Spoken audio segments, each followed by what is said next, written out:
A verdade por trás da história, para fins não comerciais, não é culpa sua, mas é sua responsabilidade. Dr. Joe Vitale. Eu ainda tinha perguntas a fazer ao Dr. Eulen. Ele não tinha me contado toda a história a respeito do seu trabalho no hospital psiquiátrico. Você nunca viu os pacientes? Perguntei de novo certo dia. Nunca. Eu os via no corredor, mas nunca os atendi como pacientes no meu consultório, respondeu ele. Certa vez um deles me disse: você sabe que eu poderia matá-lo. Aposto que você poderia fazer um bom trabalho, repliquei. O Dr. Eulen prosseguiu dizendo: quando comecei a trabalhar com os criminosos com problemas mentais no hospital estadual, tínhamos 3 ou 4 ataques importantes por dia entre os pacientes. Naquela época, havia mais ou menos 30 pacientes na ala. As pessoas eram algemadas, colocadas no isolamento ou ficavam restritas à ala. Os médicos e as enfermeiras andavam pelos corredores de costas para a parede, com medo de serem atacados. Depois de apenas alguns meses de limpeza, testemunhamos uma mudança completa para melhor. As algemas e o isolamento foram eliminados, e as pessoas tiveram permissão para sair e fazer coisas como trabalhar e praticar esporte. Mas o que ele fez, exatamente, para iniciar essa transformação? Precisei assumir uma completa responsabilidade dentro de mim por ter tornado os problemas concretos fora de mim, disse ele. Tive que purificar os meus pensamentos tóxicos e substituí-los por amor. Não havia nada errado com os pacientes. Os erros estavam em mim. Como explicou o Dr. Eulen, nem os pacientes nem mesmo a ala sentiam amor. Assim, ele amava tudo. Eu olhava para as paredes e percebia que elas precisavam ser pintadas, me disse ele. Mas a nova tinta não aderia. Descascava imediatamente. Eu então disse às paredes que as amava. Um dia, alguém decidiu pintá-las e, dessa vez, a tinta aderiu. Esse comentário me pareceu no mínimo esquisito, mas eu estava me acostumando às coisas que ele dizia. Finalmente, fiz a pergunta que mais estivera me incomodando. Todos os pacientes foram liberados. 2 deles nunca o foram, respondeu o Dr. Eulen. Foram transferidos para outro lugar. De resto, a ala inteira ficou curada. Ele então acrescentou algo que verdadeiramente me ajudou a compreender o poder do que ele fizera. Se você quiser saber como eram as coisas durante aqueles anos, escreva para Omako Kalamaguchi. Ele trabalhou como assistente social no período em que estive lá. Segui o conselho dele. Ela escreveu o seguinte para mim: caro Joey, obrigada por esta oportunidade. Quero que você saiba que estou escrevendo em colaboração com Emory Lance Oliveira, um assistente social que trabalhou na unidade com o Dr. Eulen. Fui assistente social designada para a recém-inaugurada unidade forense no Hospital Psiquiátrico Estadual do Havaí. Essa unidade se chamava Closed Intensive Security Unit 25 CESU. Ela abrigava pacientes detentos que frequentemente haviam cometido delitos graves e monstruosos, como assassinato, estupro, agressão, assalto, assédio e combinações desses delitos, e também tinham sido diagnosticados com graves distúrbios mentais ou com a possibilidade de tê-los. Alguns dos pacientes detentos tinham sido inocentados dos seus crimes por motivo de insanidade e condenados a permanecer naquele local. Outros eram completamente psicóticos e necessitavam de tratamento, e outros ainda estavam lá para serem examinados e avaliados para que fosse determinada a sua aptidão para prosseguir, ou seja, se eram capazes de compreender as acusações feitas contra eles e participar da própria defesa. Alguns eram esquizofrênicos, alguns sofriam do distúrbio bipolar e outros eram mentalmente retardados, ao passo que outros haviam sido diagnosticados como psicopatas e sociopatas. Havia ainda aqueles que estavam tentando convencer os tribunais de que eram uma ou todas as coisas que acabo de relacionar. Todos ficavam presos na unidade 24 horas por dia e só tinham autorização para sair para consultas médicas ou sessões no tribunal, e mesmo assim escoltados e com algemas nos pulsos e nos tornozelos. Passavam a maior parte do dia em um aposento de reclusão, quarto trancado com paredes e teto de concreto, Um banheiro trancado e sem janelas. Muitos estavam intensamente medicados. As atividades eram poucas e esparsas. Os incidentes eram ocorrências esperadas. Pacientes atacando equipe. Pacientes atacando outros pacientes. Pacientes atacando a si mesmos. Pacientes tentando fugir. Os incidentes com a equipe também representavam um problema. A equipe manipulando pacientes. Problemas com drogas. Licença médica e seguro de acidentes no trabalho. Conflitos entre os membros da equipe. Uma eterna rotatividade nos cargos de psicólogo, psiquiatra e administrador. Problemas hidráulicos e elétricos, etc, etc, etc. O lugar era movimentado, explosivo, deprimente e incivilizado. Nem mesmo as plantas cresciam ali. E mesmo quando o setor foi transferido para uma nova unidade recém-reformada, muito mais segura e com uma área de recreação cercada, ninguém esperava que alguma coisa fosse realmente mudar. Assim, quando outro daqueles psicólogos apareceu, todos partimos do princípio de que ele tentaria agitar as coisas e implementar programas avançadíssimos,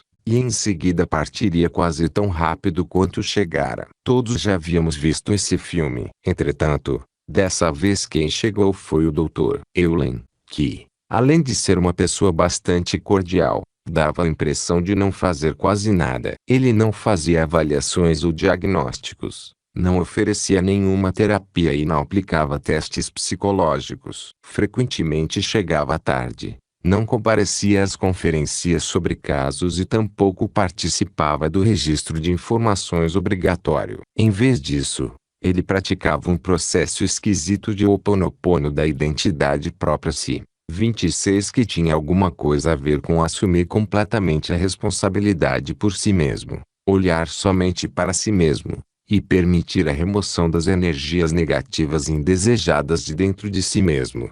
Vejam só, o mais estranho de tudo era o fato de que esse psicólogo parecia sempre à vontade e dava até mesmo a impressão de estar realmente se distraindo. Ele ria muito. Divertia-se com os pacientes e com a equipe e parecia genuinamente gostar do que fazia ao mesmo tempo. Todo mundo parecia amá-lo e apreciá-lo, mesmo parecendo que ele não trabalhava muito. E as coisas começaram a mudar. As celas de reclusão começaram a se esvaziar. Os pacientes estavam se tornando responsáveis pelas suas próprias necessidades e assuntos. Também começaram a participar do planejamento e a implementar programas e projetos para si mesmos. Os níveis de medicação também estavam caindo, e os pacientes começaram a ter permissão para deixar a unidade sem estar algemados. A unidade adquiriu vida, ficou mais calma, mais leve, mais segura, mais ativa, mais divertida e mais produtiva. As plantas começaram a crescer.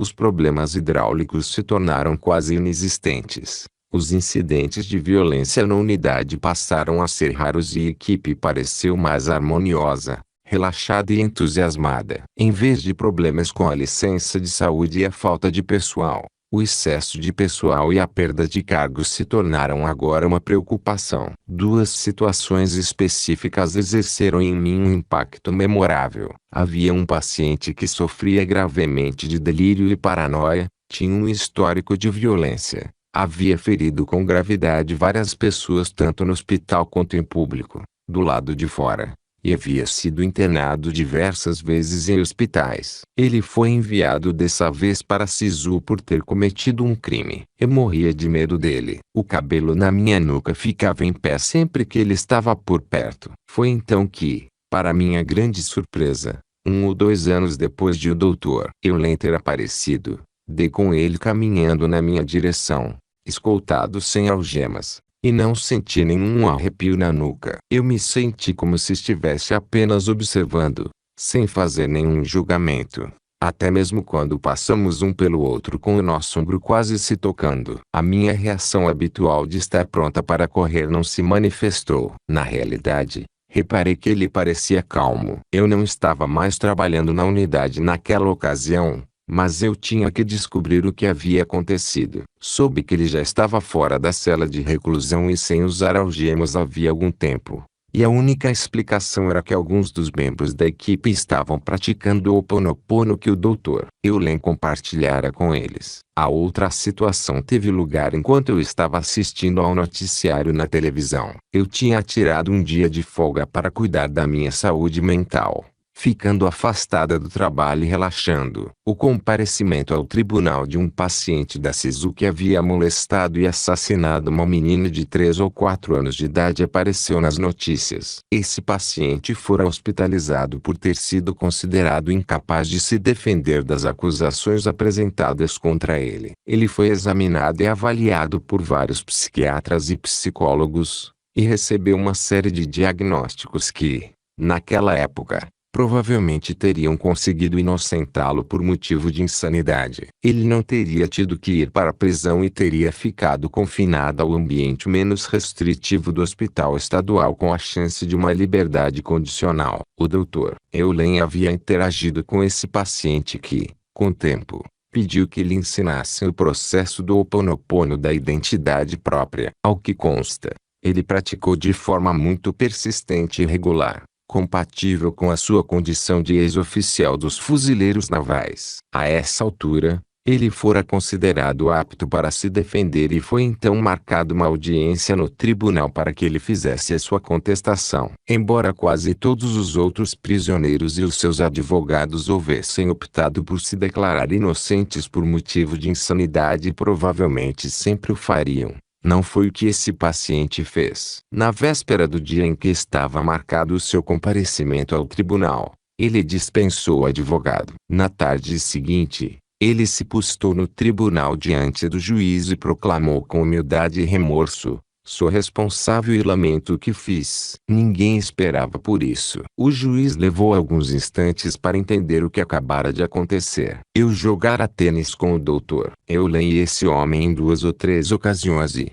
embora o paciente tivesse sido extremamente educado e atencioso, eu o tinha julgado. No entanto, naquele momento, senti apenas ternura e amor por ele, bem como uma enorme mudança em toda a sala do tribunal. O tom de voz do juiz e dos advogados era agora suave, e todos os que o cercavam pareciam estar olhando para ele com um sorriso afetuoso. Foi um momento importante. Assim, quando o Dr. Eulen perguntou certa tarde se alguns de nós gostaríamos de saber mais a respeito da seu Ho Oponopono depois do jogo de tênis, aceitei de imediato, esperando ansiosa que o jogo começasse e acabasse. Quase 20 anos se passaram, e ainda tenho profunda admiração pelo que vim a saber depois que era a divindade atuando através do Dr. Eulen no Hawaii State Hospital. Sou eternamente grata ao Dr. Eulen e ao processo esquisito que ele trouxe consigo. A propósito, caso você esteja querendo saber,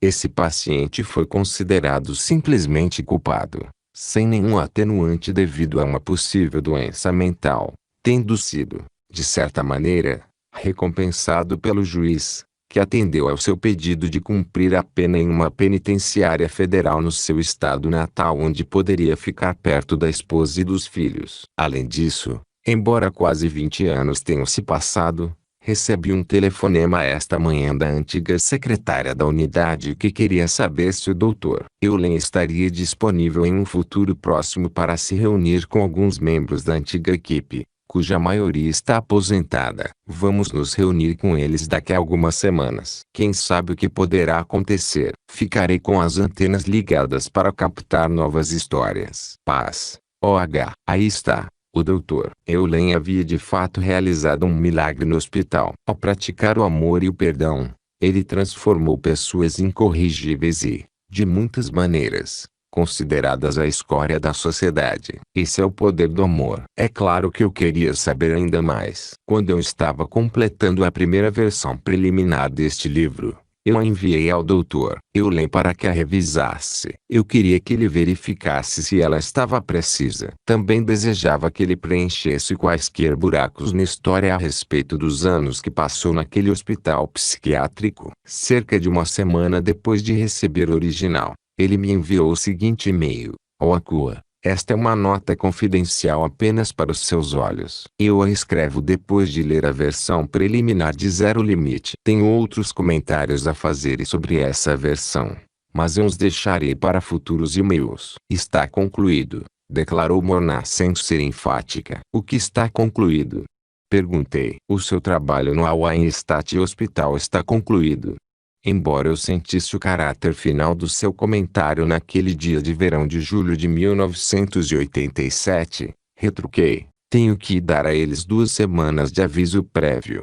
É claro que isso não aconteceu. Nunca foi sugerido que eu fizesse isso. E ninguém no hospital mencionou essa possibilidade. Não voltei ao hospital, nem mesmo quando fui convidado para minha festa de despedida. Os meus amigos fizeram a festa sem mim. Os presentes de despedida foram enviados para o escritório da Fondation Wolf no dia seguinte da festa. Adorei a minha permanência no Al-Ain-Stat Hospital na unidade forense. Adorei as pessoas da ala. Em algum momento, não sei exatamente qual, deixei de ser o psicólogo da equipe e passei a ser um membro da família. Vivi em estreito contato com a equipe, os pacientes, as regras, as políticas, as panelinhas e as forças visíveis e invisíveis na ala durante 3 anos, 20 horas por semana. Eu estava lá quando as celas de reclusão, as algemas, a medicação e outras formas de controle eram modos de operação regulares e aceitáveis. Eu estava lá quando o uso das celas de reclusão e de algemas simplesmente se evaporaram em algum momento. Quando? Ninguém sabe. A violência física e verbal também se evaporou quase completamente. A redução no uso de medicamentos ocorreu por si só. Em algum momento, sabe-se lá quando, os pacientes passaram a deixar a unidade para atividades de recreação e de trabalho sem grilhões de metal e sem necessitar de autorização médica. A mudança na ala de um lugar desequilibrado e tenso para um local tranquilo ocorreu de forma simples e sem esforço consciente. A mudança da ala de um lugar que tinha uma carência de pessoal crônica para um local com excesso de funcionários simplesmente aconteceu. Desejo deixar claro que eu era um membro próximo e ativo da família na ala, e não um espectador. De fato, eu não oferecia terapia, não aplicava testes psicológicos, não comparecia às reuniões da equipe sobre os pacientes. No entanto, eu estava intimamente envolvido com o funcionamento da ala. Eu estava presente quando surgiu o primeiro projeto de trabalho dentro da ala: assar biscoitos para vender para fora. Eu estava presente quando apareceu a primeira atividade fora da ala: lavar carros. Eu estava presente quando o primeiro programa de recreação fora da ala teve início. Não deixei de executar as funções habituais do psicólogo da equipe por sentir que eram inúteis. Eu simplesmente o fiz por motivos desconhecidos. Entretanto, eu percorria a ala e participava da preparação dos biscoitos, do jogging e das partidas de tênis fora da ala. Porém, mais do que tudo, eu fazia minha limpeza antes, durante e depois de cada visita à ala, todas as semanas, durante 3 anos. Eu purificava tudo que estivesse acontecendo em mim relacionado com a ala todas as manhãs e todas as noites, e também quando qualquer coisa a respeito da ala me vinha à cabeça. Obrigado. Eu te amo. Paz do eu. E Eleakala adorei esse esclarecimento adicional. Ao mesmo tempo que revelou humildade da parte do Dr. Eulen, também ajudou a explicar o que ele fez e o que não fez enquanto estava a serviço do hospital. Escrevi para ele e pedi a sua permissão para incluir neste livro o e-mail que ele me enviou, para que eu pudesse compartilhá-lo com os leitores. Ele respondeu com uma única palavra, a que eu esperara que ele escrevesse: sim. O meu aprendizado com esse homem incrível ainda não terminou. Decidimos que começaríamos a oferecer seminários juntos e, é claro, que seríamos coautores deste livro. Mas pelo menos agora eu tinha a história completa a respeito de como ele ajudou a curar uma ala inteira de criminosos que sofriam de doenças mentais. Ele fez isso como faz tudo mais, trabalhando em si mesmo. E ele trabalha em si mesmo com 3 palavras simples: eu te amo. É claro que você e eu podemos realizar o mesmo processo. Se eu precisasse resumir em breves etapas o método modernizado da identidade própria por meio do Ho Oponopono que o Dr. Eulen ensina, o resultado talvez fosse algo assim: 1. Fazer uma limpeza contínua.